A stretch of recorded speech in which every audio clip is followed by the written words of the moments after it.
Regenerative braking in electric vans is clever technology. It recovers the energy produced from braking and uses it to charge your van's battery.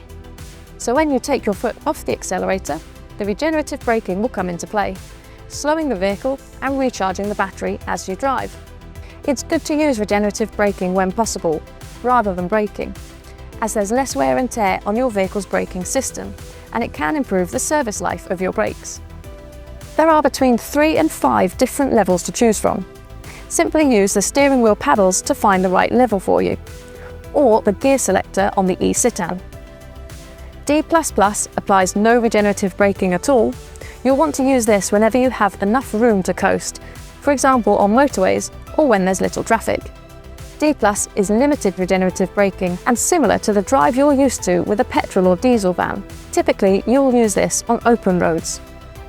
D stands for default and applies the preset levels of regenerative braking. D- maximises regenerative braking and requires little to no use of the brake pedal. You'll use this most in towns during stop-start traffic or when approaching junctions or roundabouts. If you don't want to switch modes yourself, D-Auto intelligently uses radar sensors and navigation data to automatically adjust the regenerative braking levels in traffic situations. It's very similar on our other electric vans, except the e-sit-an, which has D+, D and D- levels.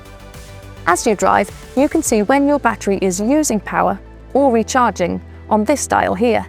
Regenerative braking does take a little getting used to, but it's a great way to maximise the battery range, as well as reducing brake hardware and maintenance costs. For guidance and support on switching to electric, visit our website or contact your Mercedes-Benz dealer.